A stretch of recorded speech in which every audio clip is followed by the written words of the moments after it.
Hello दोस्तों, good morning. स्वागत है एक बार फिर से आप सभी का एमजेटी एजुकेशन में। दोस्तों आज है 9 मई और आज की वीडियो में हम लोग बात करेंगे 9 मई 2024 के मोस्ट इंपॉर्टेंट करंट अफेयर के क्वेश्चंस के बारे में। पूरी वीडियो ध्यान से देखिएगा, काफी ज्यादा डिटेल में है। आज 11 क्वेश्चन है, तो वीडियो को एंड तक देखना है आपको। अगर पसंद आएगी तो इसे लाइक, शेयर और चैनल को सब्सक्राइब जरूर करना है।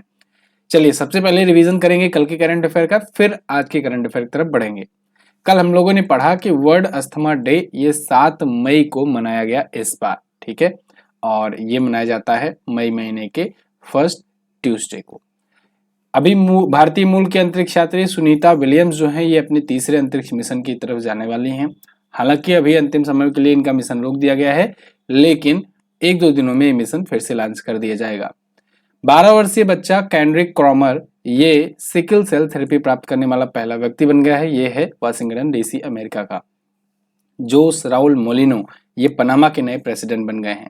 और वहीं गुजरात के अजरक को दिया गया जीआई टैग। पुरुष एएफसी अंडर 23 2024 का खिताब जीत लिया है जापान ने। गुरुग्राम प्रशासन ने मतदाताओं का ध्यान आकर्षित करने के लिए यजुवेंद्र चहल को अपना ब्रांड एम्बेसडर बनाया है।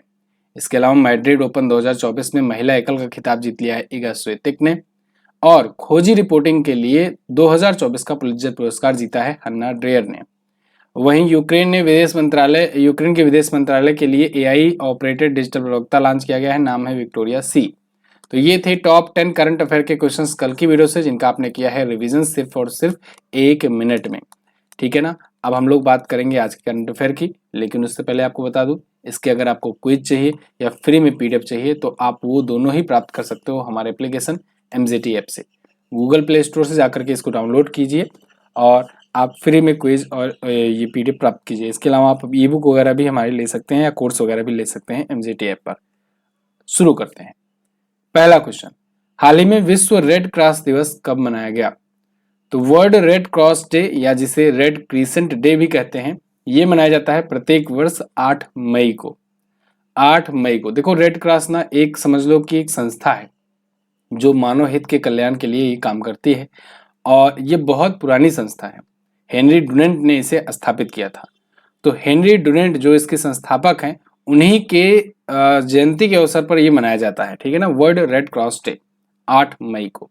तो रेड क्रॉस जो है ये मानवतावाद की भावना को बढ़ाने के लिए काम करता है, दुनिया भर में पीस के लिए काम करता है और हेल्प करने के लिए काम करता है। इसकी स्थापना 8 मई को 1863 में की गई थी और हेनरी डुनेंट ने की थी, इसीलिए 8 मई को यह दिवस मनाया जाता है। थीम इसकी है इस बार I give with joy and the joy I give is reward. ये है इस बार की थीम। ये प्रमुख दिवस हैं अभी तक आए हुए, आप इसको याद कर सकते हैं। अगला क्वेश्चन है, भारतीय सेना और भारतीय वायुसेना ने कहां पर गगन स्ट्राइक 2 अभ्यास किया? तो दोस्तों गगन स्ट्राइक 2 अभ्यास अभी हाल ही में हुआ है पंजाब में। इसमें इंडियन आर्मी और इंडियन एयरफोर्स ये दोनों मिलकर के एक्सरसाइज की हुई हैं। 3 दिनों का ये अभ्यास था। यहाँ पर आप आर्टिकल देख पाओगे, 7 मई का है। Army air force conduct joint exercise at multiple location in Punjab. Punjab में कई लोकेशन पर यह हुआ। इंडियन आर्मी का खारगा कॉर्प्स जो है ये इसमें शामिल हुआ। इसका आर्मी वेस्टर्न कमांड्स जो है ये इसमें शामिल था। तो ये ज्वाइंट एक्सरसाइज था गगन स्ट्राइक 2 नाम से, ठीक है ना। तो ये नाम आप याद रखना। भारतीय वायुसेना की अगर बात करें तो एयर चीफ मार्शल विवेक राम चौधरी जी जो हैं ये वर्तमान में भारतीय वायुसेना के अध्यक्ष हैं। भारतीय वायुसेना दिवस मनाया जाता है प्रत्येक वर्ष 8 अक्टूबर को। ये बात ध्यान रखना क्योंकि 1932 में यह स्थापित हुई थी। और भारतीय सेना जो है इसके अध्यक्ष हैं जनरल मनोज पांडे और भारतीय सेना दिवस 15 जनवरी को मनाते हैं। भारतीय नौसेना की भी यहीं पर बात कर लेते हैं। तो दोस्तों अभी भारतीय नौसेना के नए चीफ बने हुए हैं एडमिरल दिनेश कुमार त्रिपाठी जी। भारतीय नौसेना दिवस मनाया जाता है प्रत्येक वर्ष 4 दिसंबर को। इंग्लिश में भी एक्सप्लेनेशन देखते चलिए। कल आप में से किसी एक भाई ने बहुत अच्छा सजेशन दिया कि कम से कम 2 सेकंड तक रुका कीजिए। ठीक है, 2 सेकंड तक रुका जाएगा, उतने में अगर आपको स्क्रीनशॉट लेना है या पढ़ना है तो पढ़ सकते हो। अगला, भारत ने संयुक्त राष्ट्र आतंकवाद विरोधी ट्रस्ट फंड में कितना योगदान दिया? तो दोस्तों इंडिया ने अभी हाल ही में संयुक्त राष्ट्र आतंकवाद विरोधी ट्रस्ट फंड में $5 लाख का योगदान दिया है, कंट्रीब्यूशन दिया है। आप देखते हो जो संस्थाएं होती हैं, ऑर्गेनाइजेशन होती हैं, वो डोनेशंस पर चलती हैं। आपने कभी सोचा कि ये जो यूएन है या फिर बाकी जो बॉडीज हैं, ये इन पर फंड कहाँ से आता है? इनके अधिकारियों को सैलरी वगैरह कहाँ से मिलती है?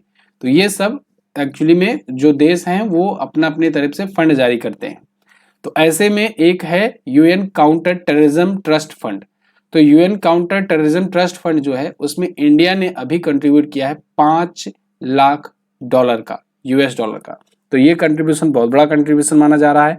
इसमें ये भी प्रदर्शित होता है कि हम लोग आतंकवाद के खिलाफ कितना ज्यादा एक्टिव हैं और कितना मतलब कि ज्यादा अब तवज्जो देते हैं कि आतंकवाद को कैसे खत्म किया जाए।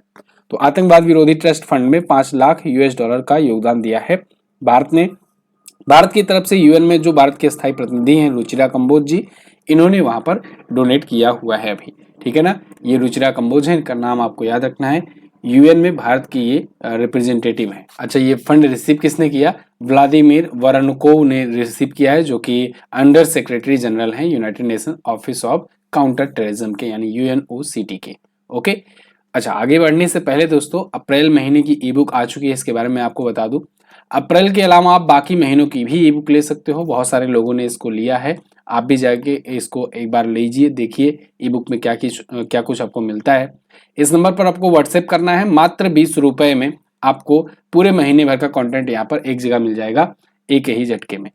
ई बुक के माध्यम से आप बहुत ही अच्छे तरीके से तैयारी कर सकते हो, टारगेट बना करके। जैसे चैप्टर वाइज चैप्टर रहता है इसमें, तो आप किसी दिन राष्ट्रीय घटनाएं पढ़ डाले, किसी दिन पुरस्कार सम्मान पढ़ डाले, किसी दिन खेल खिलाड़ी पढ़ डाले, तो ऐसे ऐसे पूरा महीने भर का आपका तैयार हो जाएगा। हिंदी और इंग्लिश दोनों लैंग्वेज में आती है ई बुक्स, तो आप उन्हें ले सकते हो। व्हाट्सएप करना है, इस नंबर पर आपको QR कोड भेजा जाएगा, वहां पर पेमेंट करके आप ये प्राप्त कर पाओगे मात्र 20 रुपए में। चलिए अगला, हाल ही में आई एक रिपोर्ट के अनुसार नेपाल में जनसंख्या वृद्धि दर में कितने प्रतिशत की गिरावट देखी गई?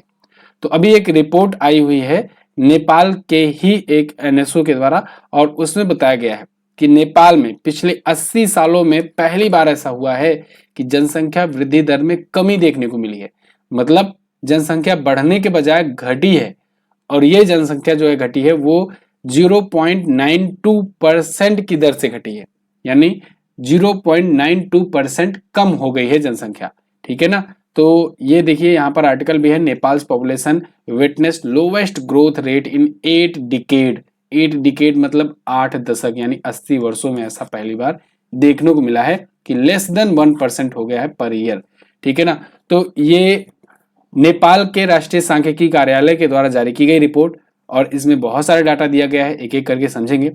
जैसे अप्रैल 2011 से लेकर के अप्रैल 2021 के मध्य 2.7 मिलियन की वृद्धि जो है ये हुई है टोटल, और इसमें टोटल जनसंख्या वहां की हो गई है 29.2 मिलियन। ठीक है, अब देखो समझिए इस चीज को कि ये 2011 से 21 तक में ये वृद्धि तो हुई है 2.7 मिलियन की, लेकिन ये वृद्धि जो होनी थी उतना नहीं हुई है। मतलब जैसे जब कभी वृद्धि होती थी वो 1% से ज्यादा ही होती थी अमूमन, लेकिन ये जो वृद्धि हुई है ये 0.92% पर ईयर के दर से हुई है, यानी 1% से भी कम रेट से वृद्धि हुई है। साथ ही साथ में यहाँ पर यह भी बताया गया है कि इसकी राष्ट्रीय औसत जीवन प्रत्याशा जो है ये 71.3 वर्ष हो गई है। मतलब ऑन एन एवरेज जो व्यक्ति हैं वो जी रहे हैं टोटल मिलाकर के 71.3 साल, जिसमें महिलाओं की अगर केवल बात करें तो महिलाएं 73.8 वर्ष जी रही हैं, और पुरुष जो हैं वो 68.2 वर्ष जी रहे हैं। ध्यान रखिएगा, महिलाएं का यहाँ पर है और पुरुषों का ये है, क्योंकि ये लैंग्वेज थोड़ा ऐसा लिखा गया है कि महिलाएं 68.2 वर्ष पुरुषों की तुलना में 73.8 वर्ष अधिक जीवित रहती हैं। तो मतलब महिलाओं वाला ये है, ठीक है ना, कंफ्यूज मत होना, ये पुरुषों का है। 68.2 वर्ष जो है ये पुरुष जी रहे हैं ऑन एन एवरेज। अच्छा, अभी कुछ दिन पहले ही मैंने भारत की जीवन प्रत्याशा बताई थी, उसमें बताया था कि भारत में पुरुष जो हैं वो 71.1 वर्ष जी रहे हैं ऑन एन एवरेज लगभग में, और महिलाएं जो हैं लगभग 74 वर्ष जी रही हैं। ये भारत की बात है, ठीक है ना, भारत की जीवन प्रत्याशा है। और जीवन प्रत्याशा बहुत मायने रखता है कि इससे पता चलता है कि मृत्यु दर में कितनी कमी है और कितना लोग कितना अधिक जी रहे हैं, और जिससे ये अंदाजा लगाया जाता है पॉपुलेशन कितनी है। वैसे अब यहीं उसी रिपोर्ट की बात करें जिसमें मैंने ये बताया था आपको, उसमें बताया था कि भारत की आबादी अभी वर्तमान में 144 करोड़ हो गई है, और भारत की आबादी 77 वर्षों में बढ़ करके कितनी हो जाएगी, जस्ट डबल, 288 करोड़। ठीक है ना, तो ये आबादी होने वाली है। अभी भी ऑलरेडी हम लोग दुनिया के सबसे आबादी वाले देश हैं। ठीक है, और वहीं नेपाल में शिशु मृत्यु दर में भी कमी देखने को मिली है। 2011 में 40 प्रति 1000 था, ये अब 17 प्रति 1000 हो गया है, यानी शिशु मृत्यु दर में भी कमी आई हुई है। उसके बावजूद ये हाल है कि यहाँ पर जनसंख्या में वृद्धि बहुत स्लो हो रहा है। और तो और यहाँ पर तो चलो तब भी ठीक है, 0.92 पर ईयर है परसेंट, लेकिन कुछ देश ऐसे हैं जैसे जापान हुआ, जैसे चाइना हुआ, जैसे दक्षिण कोरिया वगैरह हुआ, यहाँ पर तो निगेटिव निगेटिव में चला गया है। निगेटिव में चला गया है मतलब कि यहाँ पर बढ़ने के बजाय जनसंख्या घट रही है। तो ये एक बहुत बड़ा कंसर्न भी है आगे, क्योंकि जनसंख्या बढ़ना जरूरी भी है, लेकिन बहुत ज्यादा बढ़ना भी नुकसानदेह है। अगला, हाल ही में किस राज्य ने राहत शिविरों में छात्रों के लिए स्कूल ऑन व्हील्स पहल शुरू की? तो दोस्तों, राहत शिविरों में भी छात्रों के लिए स्कूल ऑन व्हील्स पहल शुरू किया गया है मणिपुर के द्वारा। मणिपुर की गवर्नमेंट ने ये स्कूल ऑन व्हील्स शुरू किया है। एक्चुअली में आप देख रहे हो पिछले 1-2 सालों से मणिपुर में हिंसा की वजह से, जातीय संघर्षों की वजह से और भी बहुत सारी चीजों की वजह से वहां पर पढ़ाई, शिक्षा, स्कूली व्यवस्था, बाकी सारी सुविधाएं सब ठप पड़ी हुई हैं। तो ऐसे में बच्चों की जो एजुकेशन है वो रुक गई। उसके पहले कोरोना था, उसकी वजह से रुकी थी।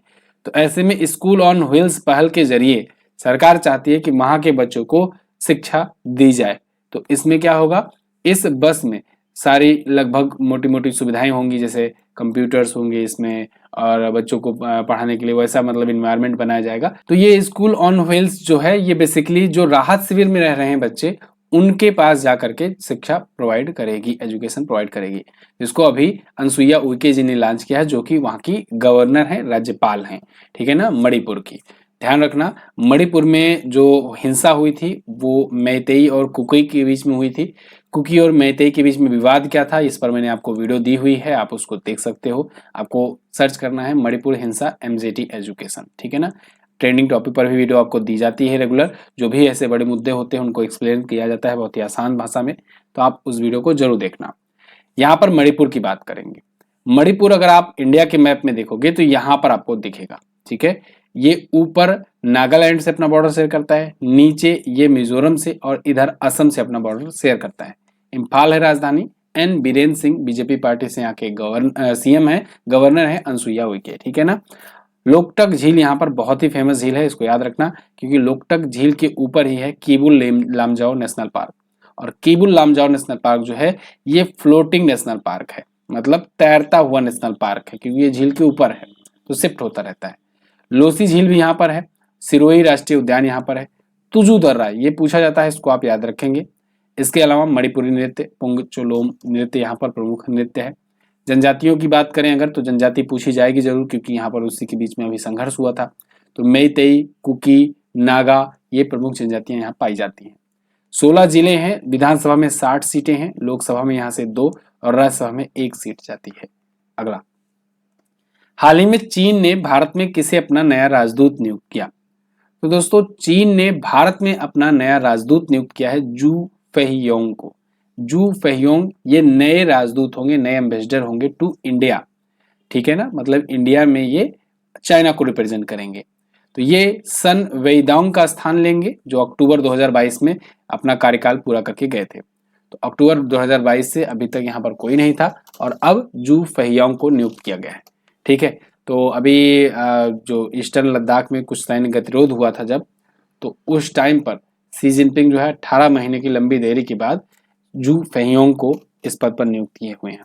फिलहाल अगर हम लोग बात करें कि राजदूत क्या होते हैं, तो राजदूत जो होते हैं, समझ लो कि वो उस देश के, जिस देश के वो राजदूत होते हैं, उस देश के रिप्रेजेंटेटिव होते हैं। मतलब अपने देश के नागरिकों के लिए एक तो जिम्मेदार होंगे, दूसरा अपनी सरकार का जो भी कुछ होगा यहाँ पर जो भी रिप्रेजेंटेशन होगा वो करेंगे, ठीक है ना। जैसे भारत में चाइना के राजदूत हैं, तो ये भारत में ये चाइना को रिप्रेजेंट कर रहे हैं।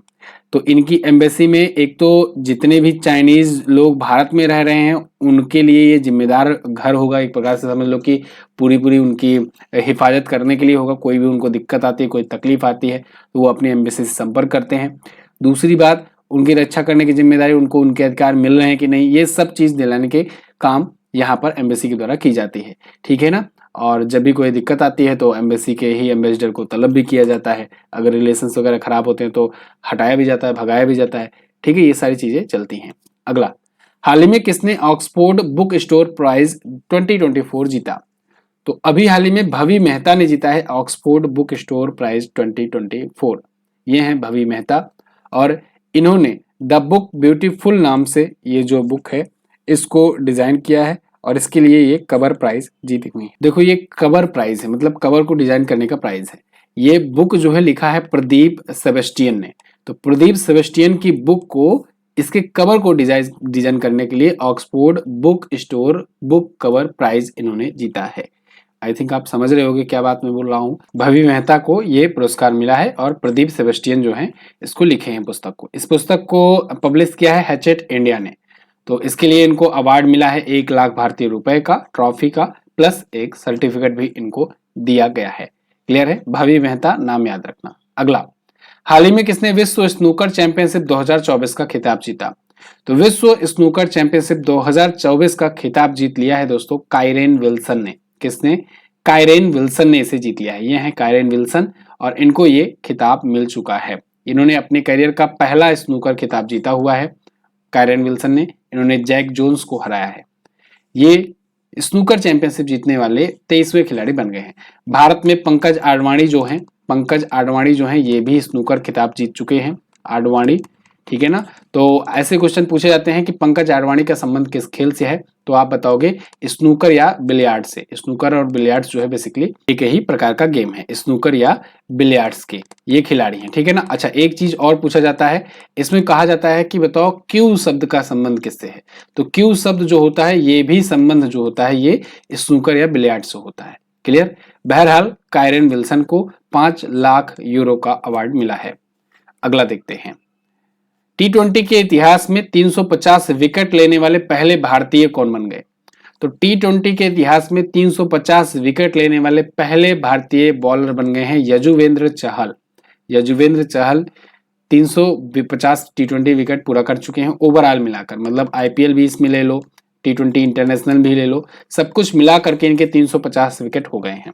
अभी आपने देखा रिसेंटली ही इन्होंने 200 IPL विकेट पूरा किए हैं। तो IPL में तो ये सबसे टॉप पर है, मतलब 200 विकेट लेने वाले ये इकलौते बॉलर हैं IPL में। लेकिन इंटरनेशनल मैच का भी मिला लें तो टोटल इनके 350 विकेट होते हैं T20 में, और 350 T20 विकेट लेने वाले ये 5वें हैं ओवरऑल, दुनिया के 5वें हैं, भारत के पहले हैं, ठीक है ना। दुनिया में इनसे पहले राशिद खान अफगानिस्तान के, सुनील नरेन वेस्ट इंडीज के, इमरान ताहिर, साकिब अल हसन, ये सब भी ले चुके हैं। तो ये 5वें हैं ओवरऑल और भारत के पहले हैं, ठीक है ना।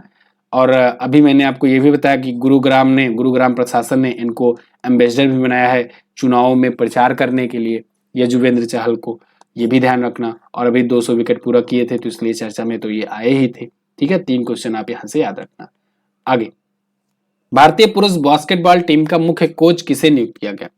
तो भारतीय पुरुष बास्केटबॉल टीम के नए मुख्य कोच नियुक्त किए गए हैं स्कॉट फ्लेमिंग। स्कॉट फ्लेमिंग जो हैं ये भारतीय पुरुष बास्केटबॉल टीम को कोचिंग प्रोवाइड करेंगे और ये दूसरी बार करेंगे, मतलब इससे पहले भी भारत के ये कोच रह चुके हैं ऑलरेडी, ठीक है ना।